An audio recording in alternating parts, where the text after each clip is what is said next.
AG Bondi, Pam Bondi, saying, quote, Nicolas Maduro and his wife, Celia Flores, have been indicted in the Southern District of New York. Nicolas Maduro has been charged with narco-terrorism conspiracy, cocaine importation conspiracy, possession of machine guns and destructive devices, and conspiracy to possess machine guns and destructive devices against the United States. The AG Pam Bondi saying they will soon face the full wrath of American justice on American soil in American courts. On behalf of the entire US DOJ, I would like to thank President Trump for having the courage to demand accountability on behalf of the American people. And a huge thank you to our brave military who conducted the incredible and highly successful mission to capture these two alleged international narco traffickers. And we're going to bring you up to speed here on some of the nuts and bolts of what happened overnight. The AP reporting at least 7 explosions and low-flying aircraft were heard around 2 o'clock in the morning. That was local time this morning on Saturday in Venezuela's capital. Venezuela's government does not immediately respond to a request for comment. Again, this was several hours ago. But people in various neighborhoods, they were rushing to the streets. This comes as the U.S. military has been targeting alleged drug smuggling boats in recent days. On Friday, according to the New York Post and to the AP, Venezuela said it was open to negotiating an agreement with the United States to combat drug trafficking. President Nicolas Maduro also said the U.S. wants to force a government change in Venezuela and gain access to its vast oil reserves. That, according to Maduro, that, according to reporting from the Post and the Associated Press. So we know that President Trump ordered airstrikes on military sites around the Venezuelan capital of Caracas with at least 7 explosions and low-flying aircraft reported in the region, which began around 2, again, local time, amid those heightened tensions. We know that the Venezuelan vice president at the time, Delcy Rodriguez, who would take power under the country's law, said she didn't know the whereabouts at the time of Maduro and Flores, and she was demanding proof of life. Residents reacted after that to the ground-shaking explosions, and they were walking the streets of the capital. We're told from the Associated Press and the New York Post that the whole ground shook. The people were saying, this is horrible. We heard explosions and planes in the distance. Carmen Hidalgo told the AP, we felt like the air was hitting us.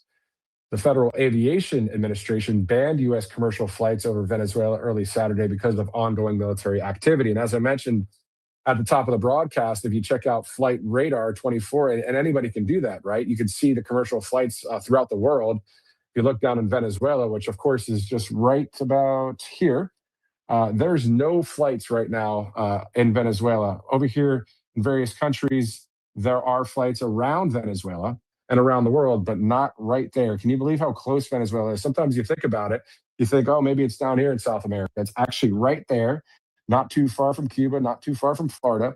This is where the airstrikes happened in northern Venezuela this morning at about 2 o'clock in the morning.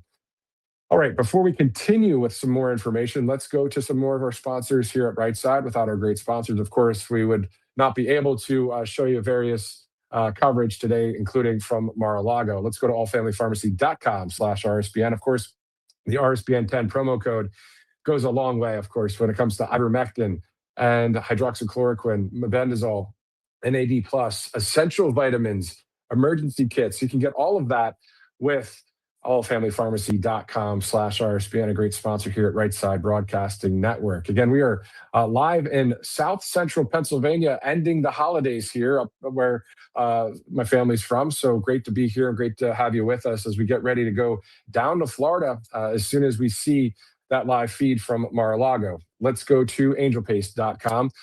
Also, if you use the RSBN promo code there, again, you get a nice discount there. A number of products there out of Spring, Texas. They hire military veterans, and they've been a long-time sponsor here at Right Side Broadcasting Network. So angelpaste.com is the place to go for some gifts. If you missed some gifts from the past, holiday season, of course, you can always get some more there. Maybe some birthdays are coming up. Let's also go to mypillow.com. Speaking of gifts, but even outside of that, just great products. mypillow.com/RSBN. Quite the discount, up to 80% off all sorts of products right there. mypillow.com/RSBN. All right, so it is 11 o'clock, 11:01 Eastern time. This is the time that we saw President Trump say that would be the press conference from Mar-a-Lago, of course, in Palm Beach. As soon as we see that live feed, we'll take you there. In the meantime, we're going to get back into some more details about this overnight airstrike. Again, it was 2 a.m. local time when the airstrikes took place. You may have seen some of the social media videos, the photos, that kind of thing out there, but also a lot of reporting as well. So we're going to get back to some reporting from the New York Post as the U.S. Embassy in Caracas advised Americans, of course, not to travel to Venezuela and urged those in the country to leave. And the Venezuelan government denounced the alleged attack as an aggression from the U.S. and a violation of the United Nations Charter. The New York Post also reporting the 63-year-old Maduro, who has held power in Venezuela for 13 years, has been charged with narco terrorism by the United States. On Friday, Maduro met with a special envoy for Chinese President Xi Jinping at the presidential palace in Caracas to reaffirm ties with China amid tensions with the United States. The Colombian president also chimed in, according to the Post. Gustavo Petro claimed his neighboring country was attacked and called for a meeting between the Organization of American States, the OAS, and the UN. The president of Colombia said, quote, right now they are bombing Caracas, alert to the whole world. They have attacked Venezuela. Petro wrote on X earlier this morning. They are bombing with missiles. The OAS and the UN must meet immediately. And again, as you know, the U.S. military has carried out drone strikes off the Venezuelan coast on suspected drug smuggling boats. And, you know, we've seen that over the past several months. And this all started, you know, you think about it, January 20th, January 21st, when it comes to President Trump's second term, the start of it. And that was one of the first things out of the gate that we saw was this national emergency along the southern border. The border has since been closed. Our military, including the Navy out there in open sea, the Coast Guard out there as well, along with the Army and the Marines. We've been seeing a lot of activity there along the southern border, including the wall be built. If you remember, under the Biden regime, we saw a lot of illegal immigrants come into the country. They were flown in. Some of the airports, including Chicago's O'Hare, was actually housing some of the illegal immigrants. I actually was flying to an Iowa event where President Trump was speaking, had a stop in Chicago, Illinois, and went to one of those terminals. Actually had to check out of the airport there in the sense of TSA, even though I had a connecting flight. I was like, can I get back in here and fly to Iowa still? And they said, yeah, as long as you're here on time. But also went and checked out the terminal there as we're looking live at Mar-a-Lago, the room empty right now, but getting ready to go there live. But in the meantime, when I was in Chicago, I saw someone from Venezuela and the Democratic Republic of Congo as well. So I was just talking to them in broken English a little bit, and they were saying they were flown in from San Antonio and San Diego. You know, that was under the Biden regime. So now what we have, the border closed, the out there in the open sea, some of those boats, of course, getting destroyed by the United States military. And now we heard President Trump talk about this several times at the Oval Office, talking about the fact that there would be land strikes as well. Some of us didn't know if it was Mexico or it would be in Venezuela. There's land strikes. Well, we saw what happened now. This happened around 2 a.m, where there were several airstrikes in Venezuela. And then Maduro and his wife are now captured, and they are in the United States facing narco terrorism charges. We're looking live right now, of course, at the presidential podium. That is a live picture from Mar-a-Lago in Palm Beach, Florida, as we're looking live as well at the White House, where President Trump will return to tomorrow. So tomorrow to start the week back up for the new year. But right out of the gate, this is the top story of 2026 when it comes to the beginning of 2026. Of course, we've been tracking the other stories out there. Shout out to the investigative journalist Nick Shirley, who's uncovered a ton of fraud there in Minnesota, which is a domino effect throughout the country. And yes, a shout out to Nick, but a shout out to anybody that's doing investigative journalism to uncover the truth, and also conservative media as a whole and podcasters who continually speak truth. And, you know, a lot of times, you know, in the mainstream media, they try and, you know, make things a little bit confusing for you. And really, at the end of the day, it should be all about common sense. We love God, family, country, freedom, truth, justice, the American way, common sense, all the things. And that's the place that conservative media is based in when we report. And that's where I'm reporting from that perspective, even now, as we are sharing the details of this airstrike in Venezuela. Again, Maduro and his wife have now been captured by the United States government. They are on their way, if not already, are here in the United States to face narco terrorism charges. In the meantime, you're looking live there. Podium right there and deliver an address and take some questions from the press. This is something that a number of news stations from across the United States and around the world will watch as we see that this has been an airstrike that, again, President Trump referred or referenced something like this, that this was going to happen in the Oval Office. Here at the network, of course, we cover the president a lot, and especially at the Oval Office. And if you listen into what he's saying, well, we did that on the sea, those drug smuggling boats from Venezuela, and we'll be soon shifting over to land. So this is what just happened this morning at 2 o'clock in the morning. Again, at 4:21, the president posted that Truth Social post. I'll read that again to you here as we await the commander in chief. He said, quote, "The United States of America has successfully carried out a large scale strike against Venezuela and its leader." And let's just stop there for a second. It wasn't a small, quick surgical strike. This was a large scale strike, according to the commander in chief. Its leader, President Nicolas Maduro, who has been, along with his wife, were captured and flown out of the country. The operation was done in conjunction with U.S. law enforcement. There's details to follow. Of course, that's what we're awaiting there in Florida for this 11 o'clock press conference. Also, the vice president said, quote, the president, referring to Maduro, offered multiple, actually, President Trump offered multiple off ramps, but was very clear throughout this process that the drug trafficking must stop and the stolen oil must be returned to the United States. Maduro is the newest person to find out that President Trump means what he says. Kudos to our brave special operators who pulled off a truly impressive operation, end quote. And you remember those kind of stories that we've seen here in this country from a number of people that would die from fentanyl poisoning, all trafficked from places like China, through Venezuela, through the Panama Canal, through the southern border, through the open sea.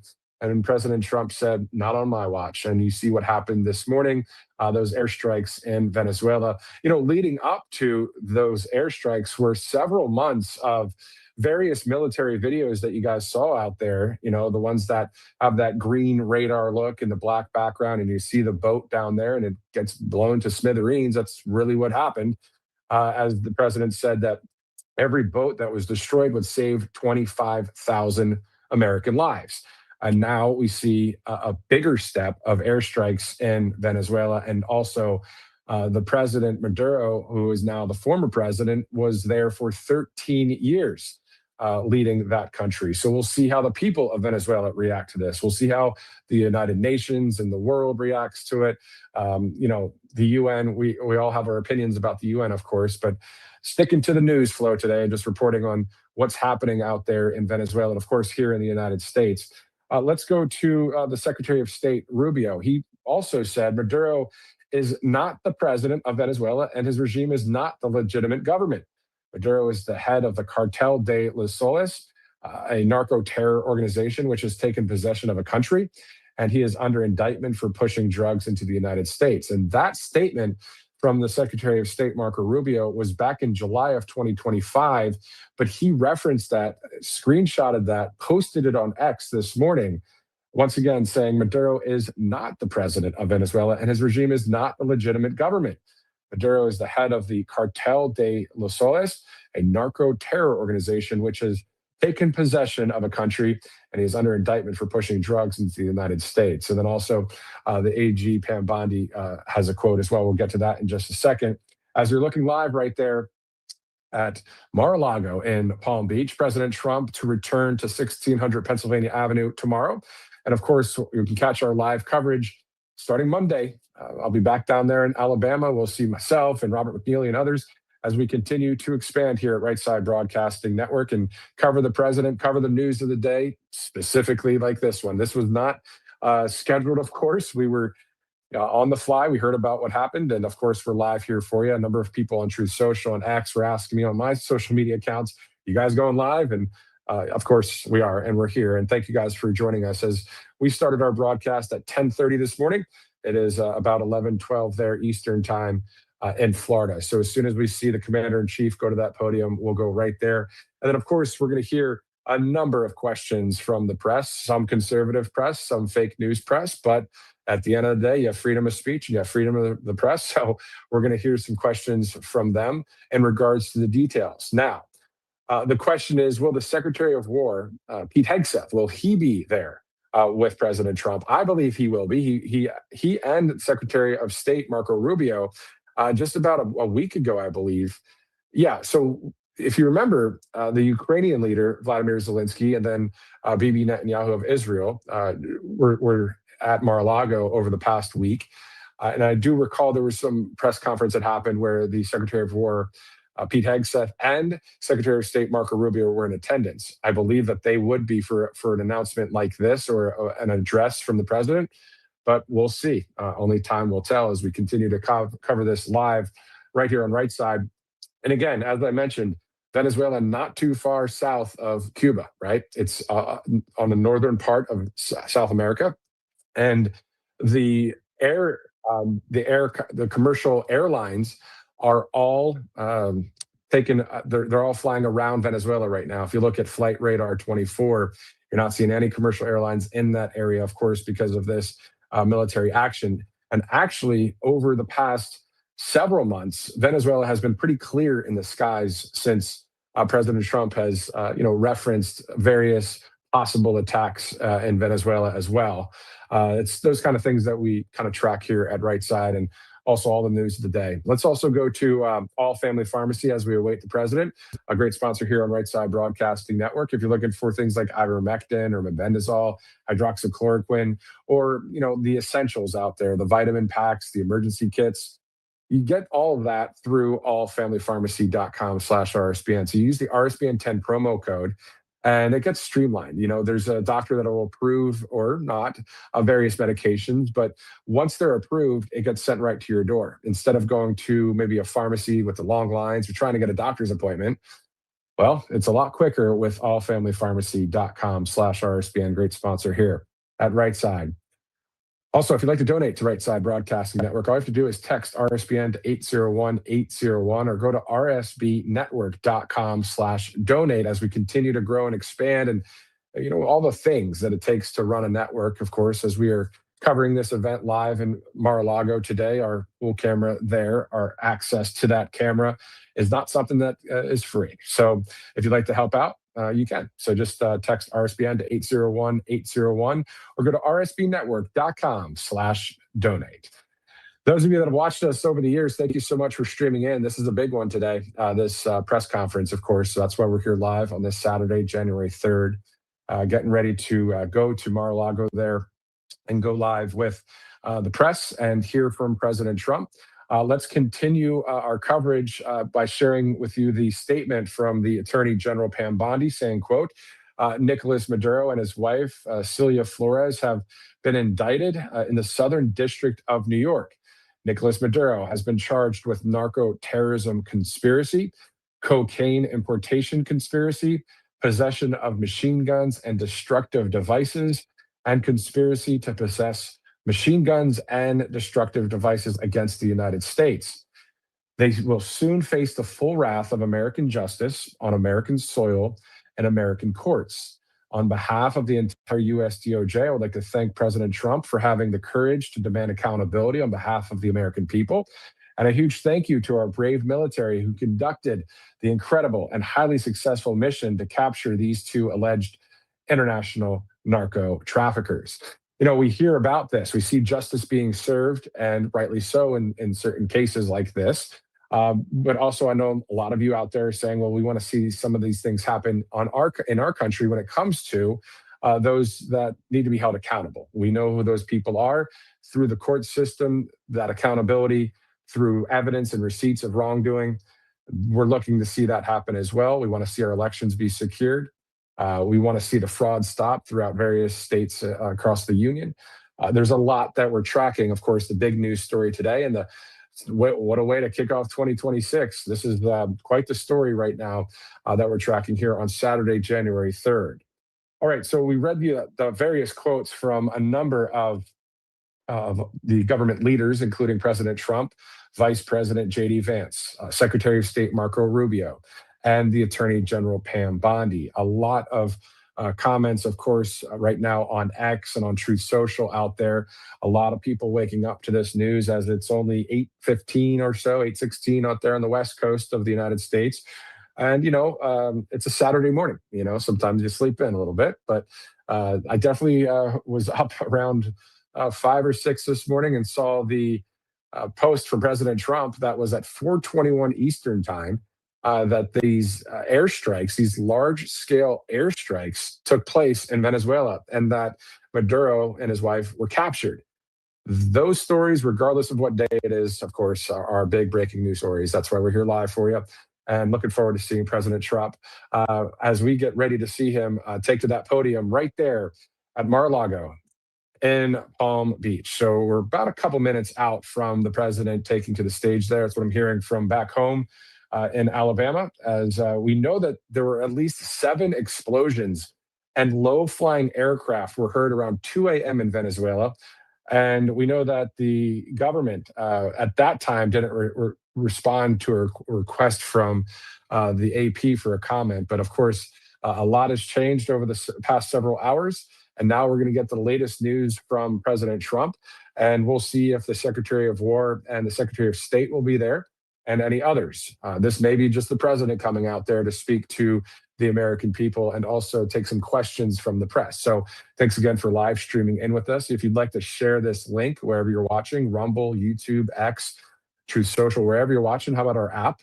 Just go ahead and send that to your friends and family, as we know that the commander-in-chief will be speaking here any second from now. And this is not a run-of-the-mill, Oval Office executive order signing, even though those are important.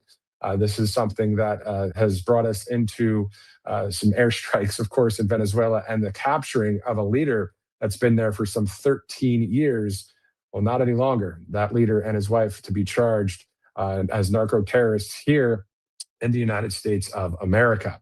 So we'll see what happens with President Trump when it comes to the content he's about to share with us, and of course, the Q&A session. Why don't we do this? Let's take a live picture right now and just listen in on the audio there at Mar-a-Lago as we await President Trump.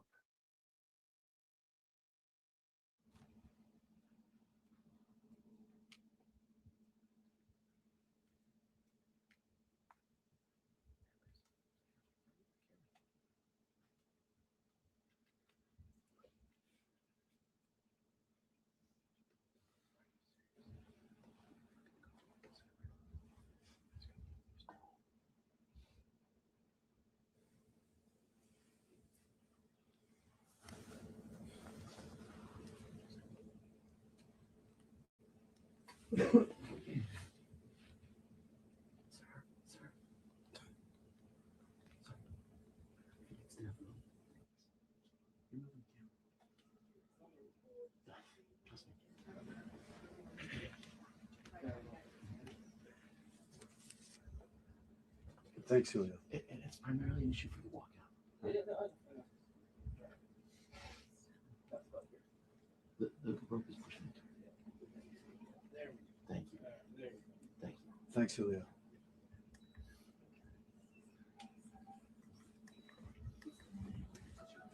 No.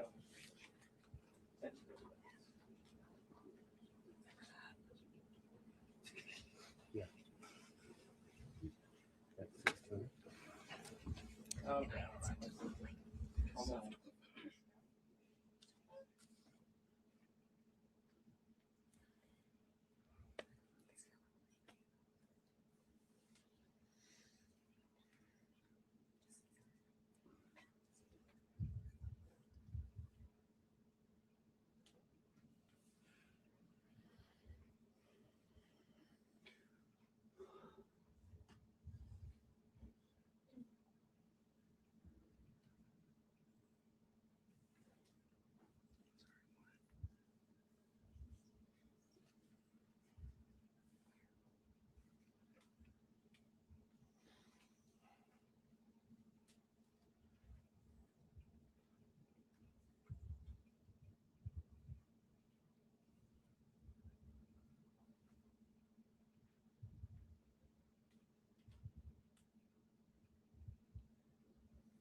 bet he holds a cup. Give it up. What is it at? Is it at? Just so you guys know, those mics are hot.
I have a double espresso. I should also have a double that.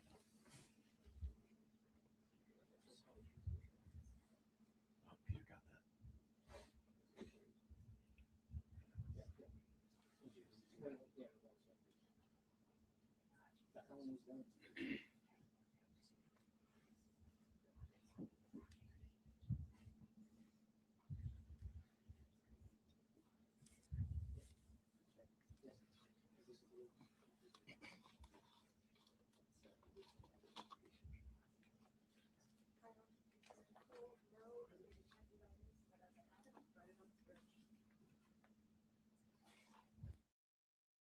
All right, so we're approaching the bottom of the hour as we await President Trump for the scheduled 11 a.m. press conference to talk about those airstrikes in Venezuela and, of course, the capturing of the so-called president of Venezuela, Nicolas Maduro, and his wife. So we're told from Fox that the Iwo Jima, the boat, is on its way to New York City, and that has Maduro on that ship, that vessel, being sent to New York City, as Maduro will be facing charges, of course, narco-terrorist charges, as we await President Trump there to talk about this morning's airstrikes and the capturing of Maduro. This all brought to you by some great sponsors as we await the president. let's go to Monetary Gold, rsbnforthegold.com, and you'll see the number on the screen as well. If you're looking for gold or silver or precious metals, this is the place to work with. As you can go to rsbnforthegold.com. Gold is more than $4,000 per troy ounce right now. It's more than $70 per troy ounce for silver. You can get that info kit on gold, silver, and precious metals with Monetary Gold. Go to rsbnforthegold.com. Also, mypillow.com as well with the great Mike Lindell, of course. So it's mypillow.com/RSBN. A ton of products there, as you guys know, more than 2,000 products to choose from. So you can go to mypillow.com/RSBN for some more information there, as it's about getting to that bottom of the hour here on Right Side. If you'd like to follow us on Truth Social, it's at RSBN. If you'd like to follow us on X, it's at RSB Network. If you'd like to follow me, it's at Matthew US Media on X, at Matthew US Media on X, and at Matthew Alvarez on Truth Social. Again, thank you for live streaming in. We're getting ready to go to Mar-a-Lago there live to hear from President Trump. Again, it was 4:21 this morning when the president posted on Truth Social the specifics, at least the general specifics about what just happened. So we're going to go over that quote once again here as we wait for the commander-in-chief. He said, "The United States of America has successfully carried out a large-scale strike against Venezuela and its leader, President Nicolas Maduro, who has been, along with his wife, captured and flown out of the country. This operation was done in conjunction with U.S. law enforcement. Details to follow. Of course, those details any second from now, live from Palm Beach, Florida. President Trump will be on Air Force One tomorrow, heading back to 1600 Pennsylvania Avenue, of course, to get back to it, as it is now, of course, 2026, a huge year already. And it's only a few days in, January 3rd on this Saturday morning. We know, of course, the midterms are this year. We want to see our elections be secured. We want to see people like Tina Peters be freed. We want to see justice be served in this country as well. There's a lot that we want to see because it's all about God, family, country, and freedom. And we want to continue to have all of that going on in the US of A, the land of the free, the home of the brave, and the land of the free. So we'll continue to cover a lot of conservative news and breaking news, including today's press conference right here on Right Side Broadcasting Network. And a shout out to conservative media, because you know what? Wouldn't you rather have people that are kind of like you, in the sense of common sense Americans that are reporting the facts, reporting truth? And if there's ever a mistake in reporting, you simply own up to it. But there's a difference between misinformation and disinformation. Misinformation is simply a mistake. Disinformation is knowing that you're lying to the people to push an agenda. You're not going to get that in conservative media, at least in my opinion. I haven't seen it when it comes to various networks. But it's great to see that there are a lot of people out there like Nick Shirley and others doing what they do. And we look forward to even more investigative journalism. You think about James O'Keefe and all of these networks out there and our network. It's just a good time to be in conservative media because we're on the side of you, we the people. That's what it's all about. It's what it's always going to be about, at least in this country. So anyway, we're going to go back to Mar-a-Lago there. You see the reporters, getting ready and ready to go to hear from President Trump. Now, he'll deliver this speech, this address for however long. And then after that, plenty of questions, I'm sure. So this might be another hour or so of an event, having covered a number of these, especially when it comes to this nature, a breaking news story where the United States has conducted airstrikes in Venezuela on the land, not hitting the boats like we've been seeing. And then on top of that, taking the leader Maduro out of the country along with his wife. And now they're going to face narco terrorist charges in the District of New York, the Southern District of New York, according to Pam Bondi, the AG. So there's a lot of statements already out there by Vice President J.D. Vance, Secretary of State Marco Rubio, the AG Pam Bondi. A lot of people are talking about this story, of course. You think about, a weekend getting back into the work week, but when it comes to news and when it comes to what's going on in the world, it's a 24/7 news cycle. And we thank you guys so much for streaming with us here on Right Side since 2015 as we continue to cover President Trump and, all those rallies that we've seen. And I'm sure there's going to be quite the number of rallies as we get ready for the midterms. But there's a lot within from now until then, again, that we the people want to see. Securing our elections, justice being served. We want our constitutional rights to continue to be with us, right? We want the Constitution to be the law of the land. These are some basics, but it's common sense, and we're seeing other countries not really sticking to good things, especially in Europe when it comes to freedom of speech. So here at Right Side and in conservative media, on the side of the people, we always are on the side of the people because we're people too, but we're not pushing a false narrative that we've been dealing with for how many years now in the legacy media, even though some of them in the legacy media are now starting to come out and say, well, we know the trust has been down in the legacy media. Well, it's because you guys abused what the power you had. And we have to have people like Right Side, like other networks and other podcasters. And, again, a shout out to people like Caitlin Bennett and Nick Shirley and Nick Sortor, all these people that we see on X that have a ton of people following them. It's all a group effort indirectly to continue to share with you truth, opinion, commentary, all the things that really resonate with you, the American people. And that's what it's all about. Let's go one more time to All Family Pharmacy as we await President Trump. allfamilypharmacy.com/RSBN is the website. There's things like ivermectin and hydroxychloroquine. You can't usually get that from just any doctor, but with allfamilypharmacy.com, there are doctors there that will review your order and will either approve or deny, but still, you get it sent directly to your door instead of waiting in pharmacy lines and making those doctor appointments, which can be a pain. All Family Pharmacy cuts through all that, and you can get 10% off with the RSBN 10 promo code. So, great sponsor here at Right Side Broadcasting Network. You see it right there on your screen, allfamilypharmacy.com/RSBN. All right, so it's a little bit past the bottom of the hour. We've been live since 10:30 this morning. Again, for those of you that woke up this morning to President Trump's Truth Social post, your jaw hit the floor because you saw that we just carried out, the United States did, airstrikes in Venezuela, and that Maduro has been captured. So we're going to hear more from the president soon on that. And then also the Q&A, right? The questions from the press. We'll hear what kind of questions we hear from them.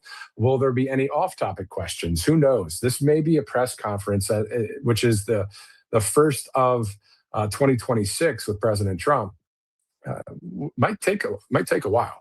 This might be a long conference, but time will tell, because there are times that the president goes out there, delivers the message, and says, I'll talk to you guys later about this, maybe on his way on Air Force One, which again, he'll be flying from West Palm Beach tomorrow on Air Force One to Joint Base Andrews there in Maryland, and then arriving to the White House tomorrow night. So we'll have any coverage that we see. We usually upload, especially on the weekends, that kind of coverage for you. But we'll be live on Monday, down there in Alabama. I'm live right now in South Central Pennsylvania. This is where my family's from. We were just getting ready to head back to Alabama, but hey, live news and breaking news can change plans in a heartbeat. So here we are.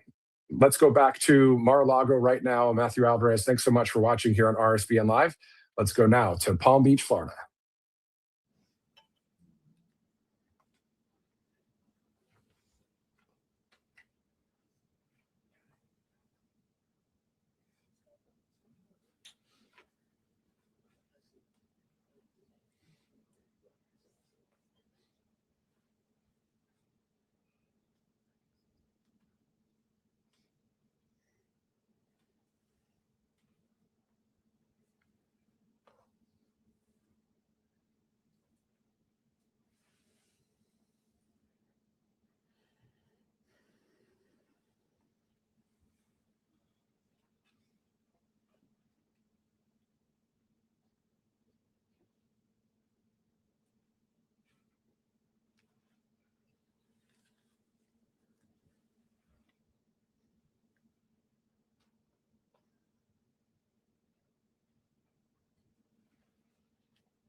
Let's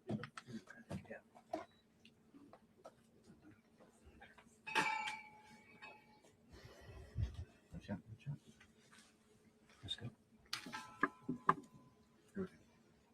Showtime. Here we go. Here it comes. Late last night and early today, at my direction, the United States Armed Forces conducted an extraordinary military operation in the capital of Venezuela. Overwhelming American military power, air, land, and sea, was used to launch a spectacular assault. And it was an assault like people have not seen since World War II. It was a force against a heavily fortified military fortress in the heart of Caracas to bring outlaw dictator Nicolas Maduro to justice.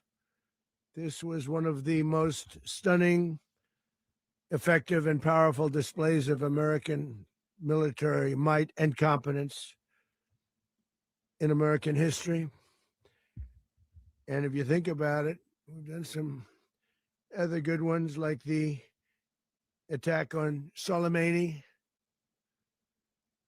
the attack on al-Baghdadi, and the obliteration and decimation of the Iran nuclear sites just recently in an operation known as Midnight Hammer, all perfectly executed and done. No nation in the world could achieve what America achieved yesterday, or frankly, in just a short period of time. All Venezuelan military capacities were rendered powerless as the men and women of our military, working with U.S. law enforcement, successfully captured Maduro in the dead of night. It was dark. The lights of Caracas were largely turned off due to a certain expertise that we have. It was dark and it was deadly. But captured along with his wife, Celia Flores, both of whom now face American justice. Maduro and Flores have been indicted in the Southern District of New York.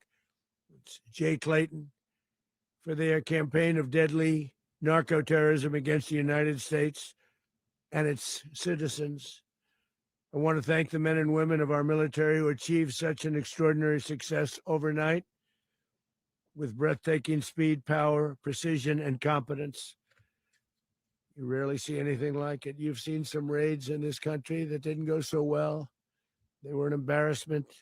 If you look back to Afghanistan, or if you look back to the Jimmy Carter days, they were different days. We're a respected country again, like never before. These highly trained warriors, operating in collaboration with U.S. law enforcement, caught them in a very ready position. They were waiting for us. They knew we had many ships out in the sea, just sort of waiting. They knew we were coming. So they were in what's called a ready position, but they were completely overwhelmed and very quickly incapacitated. If you would have seen what I saw last night, you would have been very impressed. I'm not sure that you'll ever get to see it, but it was an incredible thing to see. Not a single American service member was killed, and not a single piece of American equipment was lost. We had many helicopters, many planes, many people involved in that fight.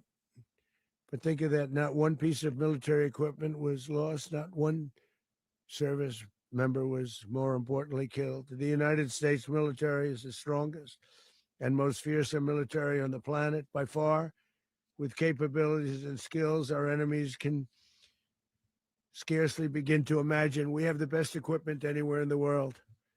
There's no equipment like what we have. And you see that even if you just look at the boats. You know, we've knocked out 97% of the drugs coming in by sea.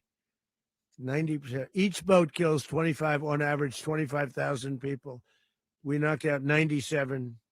And those drugs mostly come from a place called Venezuela. We're going to run the country until such time as we can do a safe, proper, and judicious transition. So we don't want to be involved with having somebody else get in, and we have the same situation that we had for the last long period of years. So we are going to run the country until such time as we can do a safe, proper, and judicious transition. And it has to be judicious because that's what we're all about. We want peace, liberty, and justice for the great people of Venezuela. And that includes many from Venezuela that are now living in the United States and want to go back to their country. It's their homeland. We can't take a chance that somebody else takes over Venezuela that doesn't have the good of the Venezuelan people in mind. We've had decades of that. We're not going to let that happen. We're there now, and what people don't understand, but they understand as I say this, we're there now, but we're going to stay until such time as the proper transition can take place. So we're going to stay until such time as we're going to run it essentially until such time as a proper transition can take place. As everyone knows, the oil business in Venezuela has been a bust, a total bust for a long period of time. They were pumping almost nothing by comparison to what they could have been pumping and what could have taken place. We're going to have our very large United States oil companies, the biggest anywhere in the world, go in, spend billions of dollars, fix the badly broken infrastructure, the oil infrastructure, and start making money for the country. And we are ready to stage a second and much larger attack if we need to do so. So we were prepared to do a second wave if we needed to do so. We actually assumed that a second wave would be necessary, but now it's probably not. The first wave, if you'd like to call it that, the first attack was so successful, we probably don't have to do a second, but we're prepared to do a second wave, a much bigger wave, actually. This was pinpoint, but we have a much bigger wave that probably won't have to do. This partnership of Venezuela with the United States of America, a country that everybody wants to be involved with because of what we were able to do and accomplish, will make the people of Venezuela rich, independent, and safe. And it will also make the many, many people from Venezuela that are living in the United States extremely happy. They suffered. They suffered. So much was taken from them. They're not going to suffer anymore. The illegitimate dictator Maduro was the kingpin of a vast criminal network responsible for trafficking colossal amounts of deadly and illicit drugs into the United States. As alleged in the indictment, he personally oversaw the vicious cartel known as Cartel de las Solas, which flooded our nation with lethal poison, responsible for the deaths of countless Americans, the many, many Americans, hundreds of thousands over the years of Americans died because of him. Maduro and his wife will soon face the full might of American justice and stand trial on American soil. Right now, they're on a ship they'll be heading to, ultimately New York, and then a decision will be made, I assume, between New York and Miami or Florida. But we have people where the overwhelming evidence of their crimes will be presented in a court of law. And I've seen it. I've seen what we have. It's both horrible and breathtaking that something like this could have been allowed to take place. For many years after his term as president of Venezuela expired, Maduro remained in power and waged a ceaseless campaign of violence, terror, and subversion against the United States of America, threatening not only our people, but the stability of the entire region. And you all saw it. In addition to trafficking gigantic amounts of illegal drugs that inflicted untold suffering and human destruction all over the country, all over, in particular, the United States. Maduro sent savage and murderous gangs, including the bloodthirsty prison gang, Tren de Aragua, to terrorize American communities nationwide. And he did indeed. They were in Colorado. They took over apartment complexes. They cut the fingers off people if they called police. They were brutal, but they're not so brutal now. And I just have to congratulate our military, Pete and everybody, and our National Guard, because the job that they've done, whether it's in Washington, D.C., where we have a totally safe city, where it was one of the most unsafe cities anywhere in the world, frankly, and now we have no crime in Washington, D.C. We haven't had a killing. We had the terrorist attack a few weeks ago.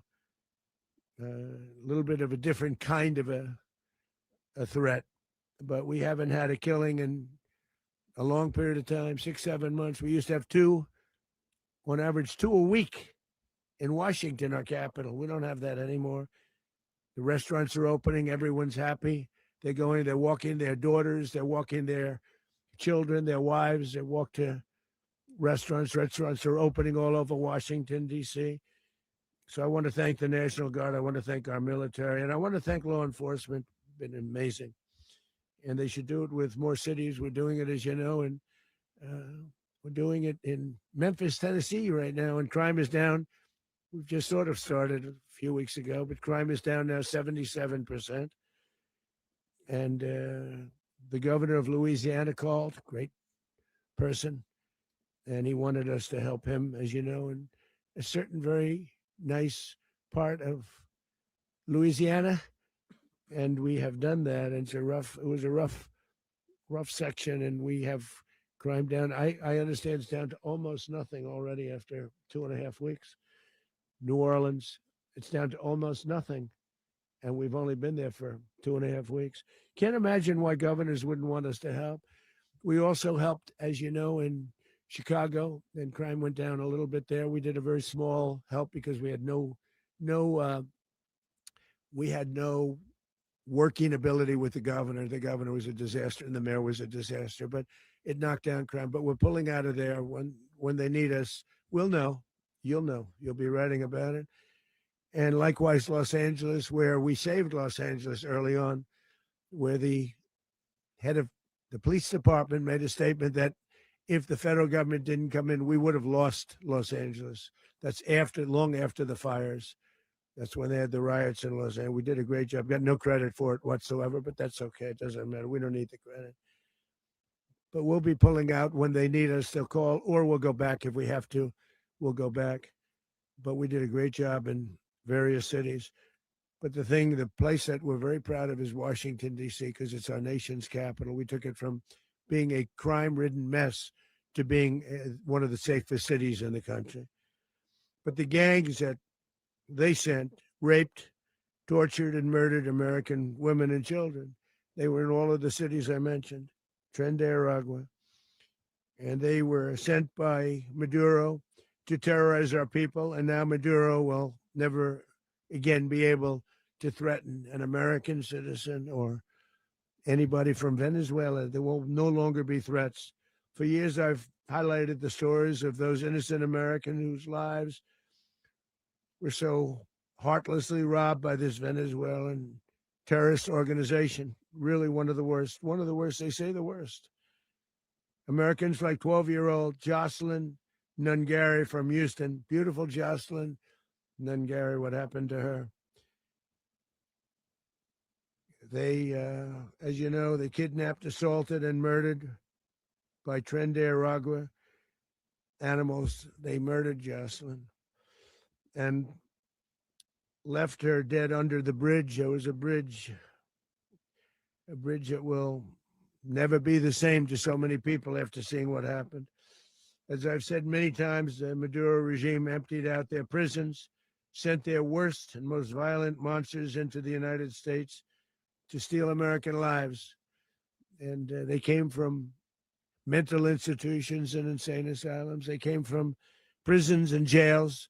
The reason I say both, they sound similar. Actually, prisons a little bit more hostile, a little bit tougher. A mental institution isn't as tough as an insane asylum, but we got them both. They sent from their mental institutions. They sent from their jails, prisons. They were drug dealers. They were drug kingpins. They sent everybody bad into the United States, but no longer. And we have now a border where nobody gets through. In addition, Venezuela unilaterally seized and stole American oil, American assets, and American platforms, costing us billions and billions of dollars. They did this a while ago, but we never had a president that did anything about it. They took all of our property. It was our property. We built it. And we never had a president that decided to do anything about it. Instead, they fought wars that were 10,000 miles away. We built Venezuela oil industry with American talent, drive, and skill, and the socialist regime stole it from us during those previous administrations, and they stole it through force. This constituted one of the largest thefts of American property in the history of our country. Considered the largest theft of property in the history of our country. Massive oil infrastructure was taken like we were babies, so we didn't do anything about it. I would have done something about it. America will never allow foreign powers to rob our people or drive us back into and out of our own hemisphere. That's what they did. Furthermore, under the now deposed dictator Maduro, Venezuela was increasingly hosting foreign adversaries in our region and acquiring menacing offensive weapons that could threaten U.S.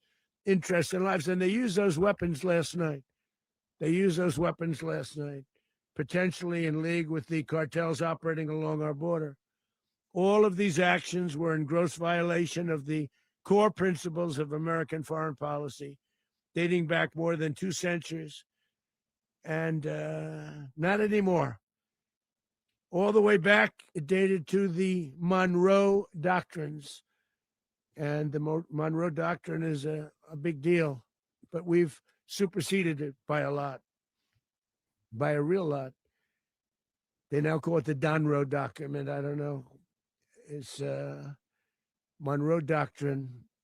We sort of forgot about it. It was very important, but we forgot about it. We don't forget about it anymore. Under our new national security strategy, American dominance in the Western Hemisphere will never be questioned again.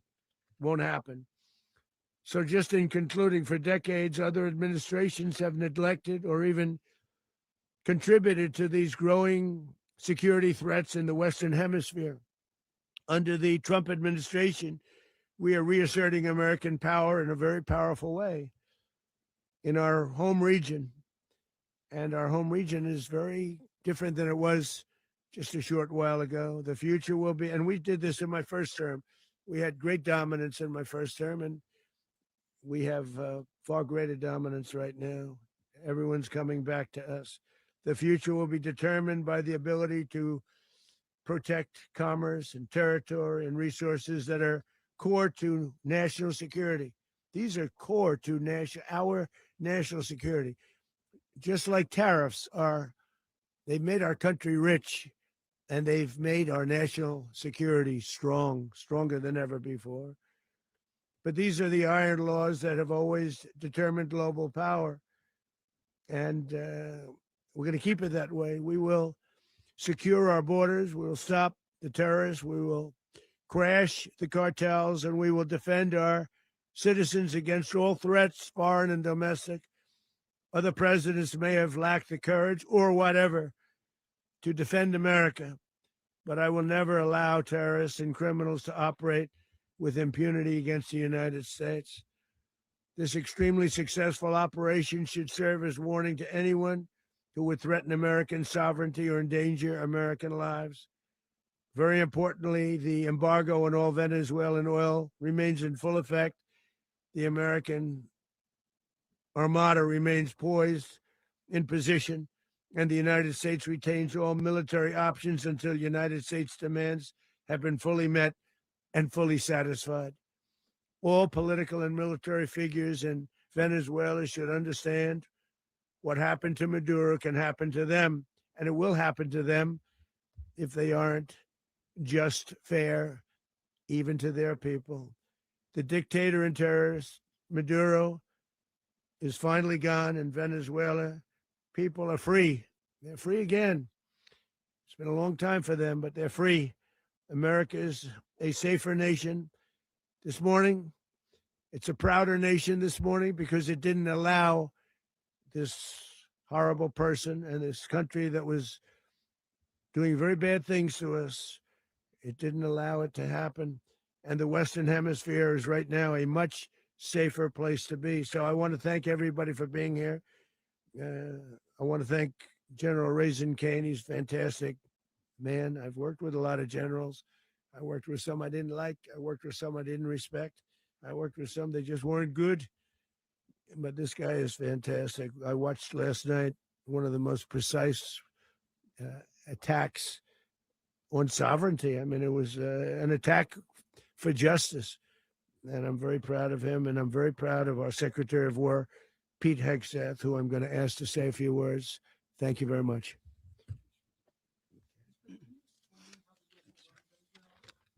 Well, thank you, Mr. President. Finally, a commander-in-chief the world respects and the American people deserve. And as the president said, words can barely capture the bravery and the power and the precision of this historic operation, a massive joint military and law enforcement raid flawlessly executed by the greatest Americans our country has to offer. American warriors are second to none, the best in the world and the best of our country. What all of us witnessed last night was sheer guts and grit, gallantry, and glory of the American warrior. I'm simply humbled by such men. And I tip my hat to our chairman, Dan Raisin Kane, and all those Americans who stood watch last night. Our warriors are the elite of America. And again, President Trump has your back. No other country on planet Earth, and it's not even close, could pull this kind of operation off. And no other president has ever shown this kind of leadership, courage, and resolve, the most powerful combination the world has ever seen. As the president said, our adversaries remain on notice. America can project our will anywhere, anytime. The coordination, the stealth, the lethality, the precision, the very long arm of American justice, all on full display in the middle of the night. Nicolas Maduro had his chance, just like Iran had their chance, until they didn't and until he didn't. He effed around and he found out. President Trump is deadly serious about stopping the flow of gangs and violence to our country, deadly serious about stopping the flow of drugs and poison to our people, deadly serious about getting back the oil that was stolen from us, and deadly serious about reestablishing American deterrence and dominance in the Western Hemisphere. This is about the safety, security, freedom, and prosperity of the American people. This is America first. This is peace through strength. And the United States War Department is proud to help deliver it. Welcome to 2026. And under President Trump, America is back. I'd like to welcome now our Chairman Raisin Kane, to give a few more details about the operation. Mr. Chairman. Thank you, Mr. Secretary. Thank you, Mr. President, and good morning. Last night, on the order of the President of the United States and in support of a request from the Department of Justice, as the President said, the United States military conducted an apprehension mission in Caracas, Venezuela, to bring to justice two indicted persons, Nicolas and Cecilia Maduro. This operation, known as Operation Absolute Resolve, was discreet, precise, and conducted during the darkest hours of January 2nd, and was the culmination of months of planning and rehearsal, an operation that, frankly, only the United States military could undertake. What I'd like to do this morning is talk to you through some of the preparation and the details without compromising any of our tactics, techniques, and procedures. There is always a chance that we'll be tasked to do this type of mission again. Our interagency work began months ago and built on decades of experience of integrating complex air, ground, space, and maritime operations. While the past 2 decades have honed the skills of our special operations forces, this particular mission required every component of our joint force, with soldiers, sailors, airmen, Marines, and Guardians working in unison with our intelligence agency partners and law enforcement teammates in an unprecedented operation.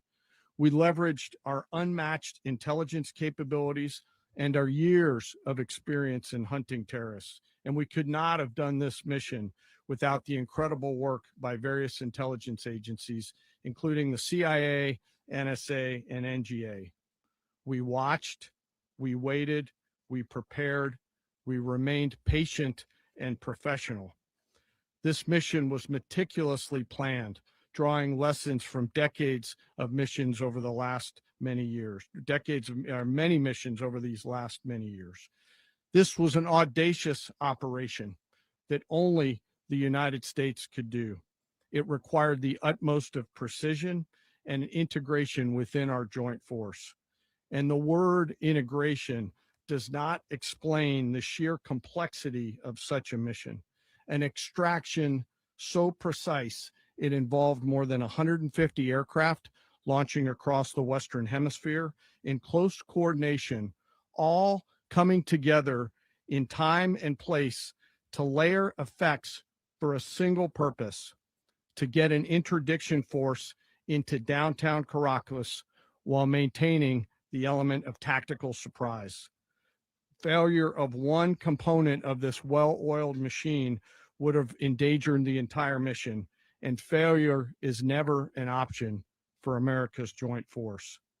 Those in the air over Caracas last night were willing to give their lives for those on the ground and in the helicopters. Let me talk a little bit about the preparation.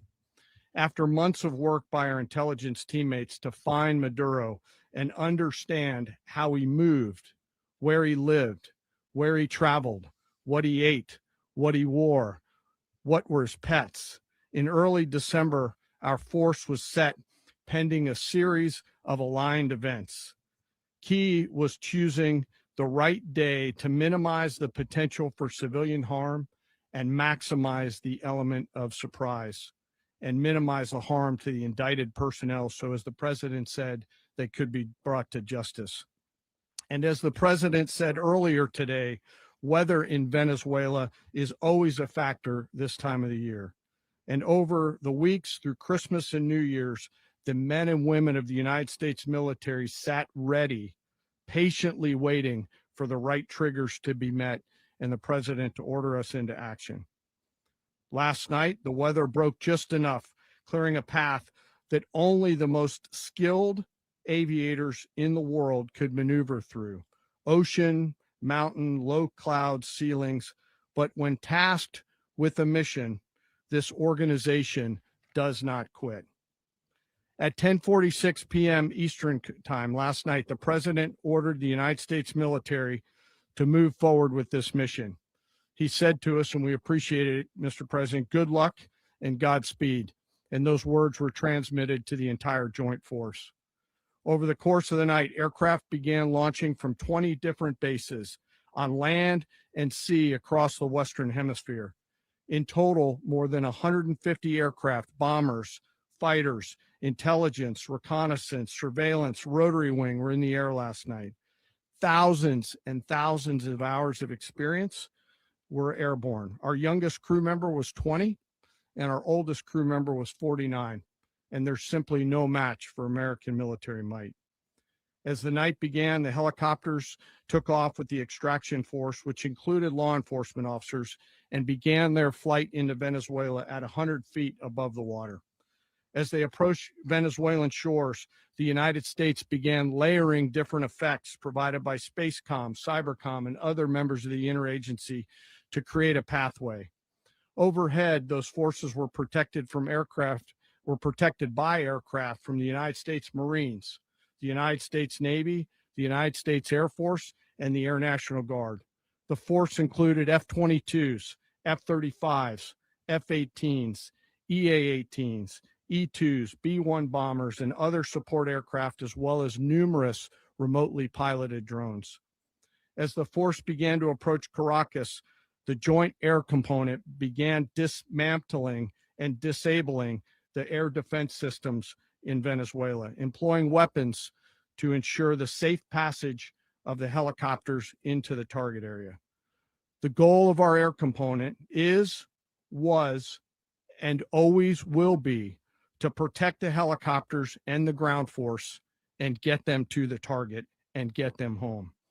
As the force crossed the last point of high terrain where they'd been hiding in the clutter, we assessed that we had maintained totally the element of surprise. As the helicopter force ingressed towards the objective at low level, we arrived at Maduro's compound at 1:01 a.m. Eastern Standard Time, or 2:01 a.m. Caracas local time, and the apprehension force descended into Maduro's compound and moved with speed, precision, and discipline towards their objective, and isolated the area to ensure the safety and security of the ground force while apprehending the indicted persons. On arrival into the target area, the helicopters came under fire, and they replied with that fire with overwhelming force in self-defense.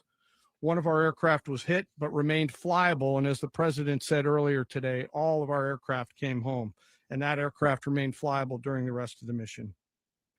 As the operation unfolded at the compound, our air and ground intelligence teams provided real-time updates to the ground force, ensuring those forces could safely navigate the complex environment without unnecessary risk. The force remained protected by overhead tactical aviation. Maduro and his wife, both indicted, gave up and were taken into custody by the Department of Justice, assisted by our incredible U.S. military with professionalism and precision, with no loss of U.S. life. After securing the indicted persons, the force began to prep for departure. Helicopters were called in to exfiltrate the extraction force, while fighter aircraft and remotely piloted aircraft provided overhead coverage and suppressive fire. There were multiple self-defense engagements as the force began to withdraw out of Venezuela. The force successfully exfiltrated and returned to their afloat launch bases, and the force was over the water at 3:29 a.m. Eastern Standard Time with indicted persons on board. And both Maduro and his wife were embarked aboard the USS Iwo Jima. In closing, what we've witnessed today is a powerful demonstration of America's joint force. We think, we develop, we train, we rehearse, we debrief, we rehearse again and again, not to get it right, but to ensure that we cannot get it wrong. Our jobs are to integrate combat power so when the order comes, we can deliver overwhelming force at the time and the place of our choosing against any foe anywhere in the world. I am immensely proud today of our joint force and filled with gratitude to represent them here today. There is simply no mission too difficult for these incredible professionals and the families that stand by them and support them. As we stand here this morning, our forces remain in the region at a high state of readiness, prepared to project power, defend themselves, and our interests in the region. This operation is a testament to the dedication and unwavering commitment to justice and our resolve to hold accountable those who threaten peace and stability. In closing, I want to express my heartfelt gratitude to the brave men and women who executed this mission. Their courage and tireless commitment to our nation are what makes us strong. Thank you, Mr. Secretary, and thank you, Mr. President. Well, I don't have much to add to what you've heard now, other than the following points. Nicolas Maduro was indicted in 2020 in the United States. He is not the legitimate president of Venezuela. That's not just us saying it. The first Trump administration, the Biden administration, the second Trump administration, none of those three recognized him. He's not recognized by the European Union and multiple countries around the world. He is a fugitive of American justice with a $50 million reward, which I guess we saved $50 million. And Make sure. yeah, exactly. But Don't let anybody claim it. Nobody deserves it but us. But I want to be clear about one thing. Nicolas Maduro had multiple opportunities to avoid this. He was provided multiple very, very, very generous offers and chose instead to act like a wild man, chose instead to play around. And the result is what we saw tonight. The other message here is the following. You have a guy, like many people around the world, they like to play games. You have a guy who decides he's going to invite Iran into his country, is going to, do the confiscation of American oil companies, is going to flood our country with gang members, is going to take Americans prisoner and try to hold them for hostage and trade them like he was able to do with the Biden administration. Basically likes to play games all this time and thinks nothing's going to happen. And I hope what people now understand is that we have a president. The 47th president of the United States is not a game player. When he tells you that he's going to do something, when tells you he's going to address a problem, he means it. He actions it. I can tell you, I've watched this process now for 14, 15 years, been around it. Everybody talks. I'm going to do this. I'm going to do that. When I get there, we're going to do this. We're going to take. This is a president of action. Like, I don't understand yet how they haven't figured this out. And now, if you don't know, now you know, because this is the way it's going to play out. And I think people need to understand that this is not a president that just talks and does letters and press conferences. And, if he says he's serious about something, he means it. And this is something that was a direct threat to the national interest of the United States. And the president addressed it. There's a president of peace, by the way. I told you what I just said earlier. This guy had multiple opportunities to find his way somewhere else and figure out another. He could have been living somewhere else right now, very happy. But instead, he wanted to play big boy. And so now, he's got other sets of problems on his hands. And but I think that the message here should be for the world. Look, the president doesn't go out looking for people to pick fights with. He's not generally wants to get along with everybody. We'll talk and meet with anybody, but don't play games. Don't play games with this president's in office, because it's not going to turn out well. And so I hope that, I guess that lesson was learned last night, and we hope it'll be instructive moving forward. Is that a message for Cuba, Mr. President?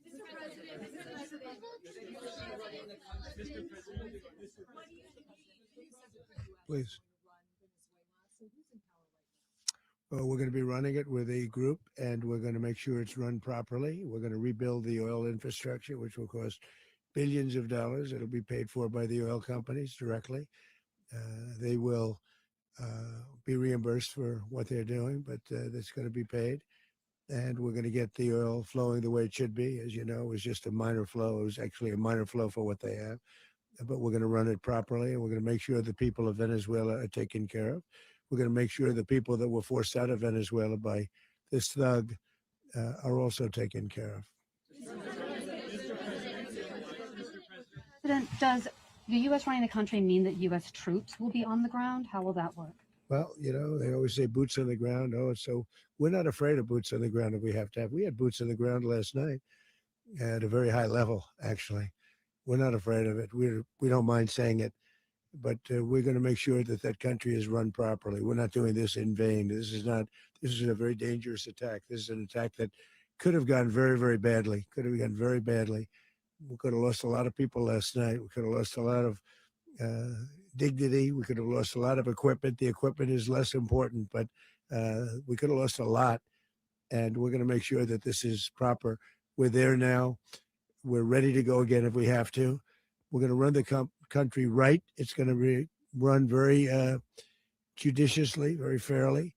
It's going to make a lot of money. We're going to give money to the people. We're going to reimburse people that were taken advantage of. We're going to take care of everybody. It's very important. We couldn't let them get away with it. They stole our oil. We built that whole industry there, and they just took it over like we were nothing. And we had a president that decided not to do anything about it. So we did something about it. We're late, but we did something about it. Yeah, please. mechanism by which you're going to run the country? Are you going to designate a U.S. official Yes, to yes, coordinate? it's Can you all just being unpack that? being done right now. We're designating people. We're talking to people. We're designating various people, and we're going to let you know who those people are. Would run Venezuela? Well, it's largely going to be for a period of time. The people that are standing right behind me, we're going to be running it. We're going to be bringing it back. It's a dead. I talk about a dead country. A year and a half ago, we were a dead country. Now we're the hottest country anywhere in the world. We're a country doing better than any country anywhere in the world, and it required leadership. Venezuela has a lot of bad people in there, a lot of bad people that shouldn't be leading. We're not going to take a chance that one of those people take over for Maduro. So you can look at and others. We have fantastic people, including people in the military. So we're going to have a group of people running it until such time as it can be put back on track, make a lot of money for the people, and give people a great way of life, and also reimbursement for people in our country that were forced out of Venezuela. Rubio would be. You said earlier today that you weren't going to back Machado to come back and be the opposition leader in your Fox and Friends interview. And then you also mentioned the vice president of Venezuela. Are you going to work with the vice president of Venezuela, or how do you foresee the relationship Well, I going? understand she was just sworn in, but she was, as you know, picked by Maduro. So Marco's working on that directly. He just had a conversation with her, and she's essentially willing to do what we think is necessary to make Venezuela great again. Very simple. Mr. President, Colombian President Gustavo Petro, a couple weeks ago, he said he's got to watch his ass. And today he said he's not concerned about anything happening to him in the aftermath of this operation. So just what your message is Well, about he that. has cocaine mills. He has factories where he makes cocaine. And yeah, I think I stick by my first statement. He's making cocaine. They're sending it into the United States. So he does have to watch his ass. Rubio, President, did you notify any members of Congress in advance? Marco, do you want to talk about that? Because you were involved. Sure. We called members of Congress immediately after. This was not the kind of mission that you can do congressional notification on. It was a trigger-based mission in which conditions had to be met night after night. We watched and monitored that for a number of days. So it's just simply not the kind of mission you can call people and say, hey, we may do this at some point in the next 15 days. But it's largely a law enforcement function. Remember, at the end of the day, at its core, this was an arrest of 2 indicted fugitives of American justice, and the Department of War supported the Department of Justice in that job. Now, there are broader policy implications here, but it's just not the kind of mission that you can pre-notify because it endangers the mission. Plus, if I could add one thing to that, Congress has a tendency to leak. This would not be good. If they leaked, General, I think it would have been maybe a very different result. But I have to say, they knew we were coming at some point, a lot of ships out there. They sort of knew we were coming. We went there. But Congress will leak, and we don't want leakers. People to watch this all play out live. What was Maduro doing when the U.S. forces entered what I assume would be his home? And also, was there any point where the U.S. was considering if Maduro pushed back or resisted killing Maduro? It could have happened. It could have happened. He was trying to get into a safe place. The safe place is all steel. And he wasn't able to make it to the door because our guys were so fast. They went through the opposition so fast. And there was a lot of opposition. People were wondering, do we get them by surprise? Sort of surprised, but they were waiting for something. It was a lot of opposition. There was a lot of gunfire. You saw some of it today. But he was trying to get to a safe place, which wasn't safe because we would have had the door blown up in about 47 seconds, they say on average, regardless of how thick the steel was.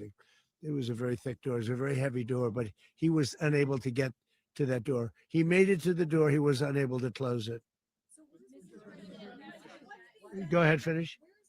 To be in the time being right now, do you know his exact Well, whereabouts? eventually, ultimately, in the near future, he's going to be brought to New York. And where is he going to be held? Where is he going to be held in New York? Do you know? That's going to be up to the officials that do these things. Mr. President, the U.S. has something of a mixed track record of ousting dictators without necessarily a plan for what comes afterwards. Not with Did me. that weigh on your decision? Well, that's when we had different presidents, but with me, that's not true. With me, we've had a perfect track record of winning. We win a lot, and we win. If you look at Soleimani, you look at al-Baghdadi, you look at the Midnight Hammer. Midnight Hammer was incredible. Right now, you wouldn't have peace in the Middle East. We have essentially peace in the Middle East because of that. If we weren't successful with Midnight Hammer, you wouldn't have peace in the Middle East. So with me, you've had a lot of victory. You've had only victories. You've had no losses. Yeah. How long do you expect the U.S. to run Venezuela, and how soon do you want Venezuelan people to hold elections? So I'd like to do it quickly, but it takes a period of time. We're rebuilding. We have to rebuild their whole infrastructure. The infrastructure is rotted. It's actually very dangerous. It's blow up territory. Oil is very dangerous. It's a very dangerous thing to take out of the ground. It can kill a lot of people. It has killed a lot of people doing just that. The infrastructure is old. It's rotted. Much of it is stuff that we put there 25 years ago, and we're going to be replacing it. And we're going to take a lot of money out so that we can take care of the country. Yeah. Are you saying that Secretary Rubio and Mr. President, China, Russia, and Iran have interests in Venezuela. How does this operation affect your relationships with them when Well, it in comes to terms the of oil and China drugs? and Russia, Russia, when we get things straightened out. But in terms of other countries that want oil, we're in the oil business. We're going to sell it to them. We're not going to say we're not going to give it to them. In other words, we'll be selling oil probably in much larger doses because they couldn't produce very much because their infrastructure was so bad. So we'll be selling large amounts of oil to other countries, many of whom are using it now, but I would say many more will come. Are you saying, Mr. President, are you saying that, One Mr. second, President, please. are Go you ahead, saying behind that? you, please. Mr. President, thank you. What is your message to the people of Venezuela today? Of course, the civilian population specifically, they have a lot of questions. What is your message to the people of That Venezuela? you're going to have peace, justice. You're going to have some of the riches that you should have had for a long period of time. It was stolen from you. But you're going to have peace and you're going to have safety. You're going to have justice. You're going to have a country. You're going to have a real country. You're going to have potentially a great country. You know, if you go back 20 years, maybe even a little longer ago, that was a great country and they destroyed it. Remember, I said that if we lose this election, the United States will be Venezuela on steroids. That's what would have happened. Had we lost the election, the 2024 election, we suffered so badly. When you look at the border from 2020, what they did, what Joe Biden administration did to our country should never be forgotten. But if we had to go through another year of that, we would be exactly where Venezuela was in terms. I used to say, if they win, we're going to be Venezuela on steroids. And that's what would have happened. President, thank you. Are you saying that Secretary Hegseth and Rubio are going to be running Venezuela, and will you be sending in U.S. military They're going troops to be to a team provide? that's working with the people of Venezuela to make sure that we have Venezuela right. Because for us to just leave, who's going to take over? I mean, there is nobody to take over. You have a vice president who's been appointed by Maduro. And right now she's the vice president and she's, I guess, the president. She was sworn in as president just a little while ago. She had a long conversation with Marco and she said, we'll do whatever you need. I think she was quite gracious, but she really doesn't have a choice. We're going to have this done right. We're not going to just do this with Maduro, then leave like everybody else, leave and say, let it go to hell. If we just left, it has zero chance of ever coming back. We'll run it properly. We'll run it professionally. We'll have the greatest oil companies in the world go in and invest billions and billions of dollars and take out money, use that money in Venezuela. And the biggest beneficiary are going to be the people of Venezuela. And also, I can't stress this strongly enough, the people that got thrown out of Venezuela that are now in the United States. And frankly, some want to stay and some probably want to go back. Yeah. In the country, and were any of the detained Americans? Well, right now they're arrested very last night? protected because nobody's going to mess with us. They're very protected. The people of, and we let them know that you better not touch one of them. Are you concerned that bad elements of the Maduro regime will remain in place? Well, we know who they are. We're on them, and they're acting much differently now than they would have acted 2 days ago. Okay, wait, behind you, please. Mr. President, why is running a country in South America America first? Well, I think it is because we want to surround ourselves with good neighbors. We want to surround ourselves with stability. We want to surround ourselves with energy. We have tremendous energy in that country. It's very important that we protect it. We need that for ourselves. We need that for the world. And we want to make sure we can protect it. Yes, sir. Please, go ahead. Is a message here for Cuba and U.S. canals? Well, Cuba is an interesting case. Cuba is, not doing very well right now. That system has not been a very good one for Cuba. The people there have suffered for many, many years, and I think Cuba is going to be something we'll end up talking about because Cuba is a failing nation right now, very badly failing nation, and we want to help the people. It's very similar in the sense that we want to help the people in Cuba, but we want to also help the people that were forced out of Cuba and living in this country. Do you want to say something about that, Marco, please?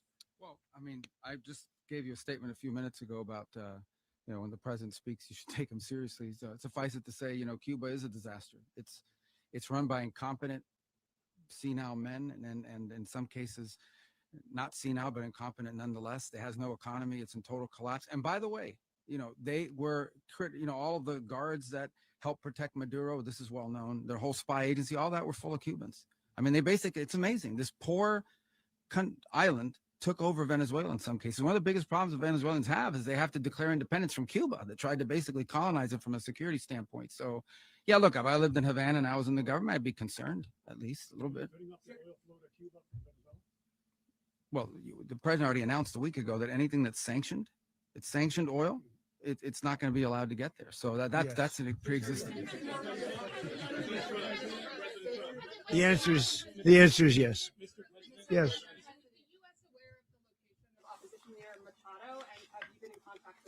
No, we haven't. No, we haven't. Mr. President.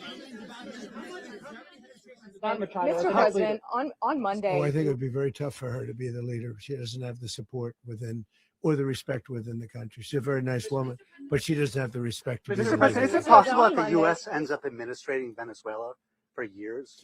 Well, it won't cost us anything because the money coming out of the ground is very substantial. So it's not going to cost us anything. We will.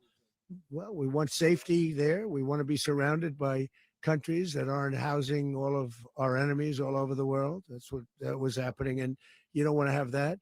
But we're going to be rebuilding, and we're not spending money. The oil companies are going to go in. They're going to spend money.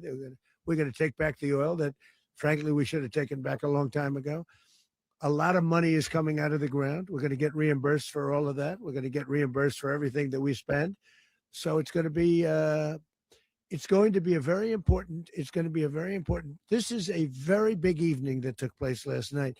We have to be surrounded by safe, secure countries. And we also have to have energy, very important. We have to have energy that's real energy, not where they're getting 4% and 5% of the energy out of the ground.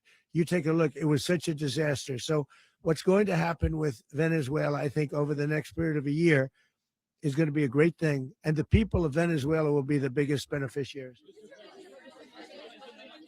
Going to send in the U.S. military. Mr. President, thank you. What did you last speak to Maduro about when you spoke? And is the Well, US I don't want to at get war into with the Venezuela? conversations, but I did have conversations with him, and I said, you got to surrender. And I actually thought he was pretty close to doing so, but now he wished he did, yeah. You said that Maduro is responsible for drug trafficking. You recently pardoned the former president of Honduras, who was convicted of many drug trafficking. Can you explain how these two situations are Well, different? And would you ever pardon Maduro? I endorsed, as you know, the winning president, the man who won in Honduras. I endorsed the man who won in Chile. I endorsed the man who won in Argentina. And we are doing very well with that whole group. What the man that I pardoned was, if you could equate it to us, he was treated like the Biden administration treated a man named Trump. That didn't work out too well for them. This was a man who was persecuted very unfairly. He was the head of the country. He was persecuted very unfairly. And there are a number of them. And we felt that it was a very unfair situation that happened to him. He's also a party member of the man who won. So obviously the people liked what I did. And one of the reasons that was done is because of the fact that the party in power felt very strongly that that man was treated very badly. I studied it very quickly, and then I studied it in great detail. I went to a lot of the people standing behind me, and they felt that that man was persecuted and treated very badly. That's why I gave him a pardon. You referenced boots on the ground earlier. Can you just sort of button this up? Do you envision the U.S. military having a presence in Venezuela as the U.S. runs that Well, country? no, we're going to have a presence in Venezuela as it pertains to oil because we have to have, we're sending our expertise in. So you may need something, not very much. But no, we're going to be taking out a tremendous amount of wealth out of the ground. And that wealth is going to the people of Venezuela and people from outside of Venezuela that used to be in Venezuela. And it goes also to the United States of America in the form of reimbursement for the damages caused us by that country. So I want to thank you all very much. Thank you. Do you have one? Yes, please. You were so nice before. I'm going to give you the final question. Go Thank ahead. you, Mr. Unless it's a President. bad question, in It's which about case I'll Putin. go one word. It's about who? It's about Putin. If you want About Putin. Well, that's Okay. always nice You had to a talk phone. about Putin. You had a phone call with him Yeah. on Monday. Did he talk at all about Maduro? Did y'all talk about this? No, we didn't. And We then, never spoke about Maduro. are you mad at him right now? I mean, there's this I'm not intelligence. thrilled with Putin. I'm not thrilled with Putin. He's killing too many people. I thought that would be so. I settled 8 1/4 war. You know what the 1/4 was? Thailand and Cambodia. I did it again. They broke out, and I did it in about 5 hours, and I settled it. I'm giving myself 1/4, so I'm up to now 8 1/4. In other words, I settled the war, but then they broke out. They had a pretty bad breakout over the last 4 days. I got them to go back to peace. So I only give 1/4. I thought the easiest one would be, one of the easier ones would be Russia, Ukraine. It's not. And they both have done some pretty bad things. And look, that's Biden's war. That's not my war. But I want to stop the lives. Did you see where last month, 30,000, it was 27,000 the month before. 30,000, mostly soldiers, were killed this last month. 30,000. I want to stop that. You know, I got NATO to pay 5% instead of the 2% that they weren't paying. They weren't paying 2, now they pay 5. And we send them a lot of munitions. We send them a lot of things, missiles and various other things, a lot. And they pay. The United States is not losing money. We're probably making money on that. It's the last thing I care about. I just want to stop all those people. We're losing 25, 30,000 human beings that come from 2 places that are very far away. But if I can stop, because it's something I've been pretty good at doing, deals, I guess. It's all a deal. Life is a big deal.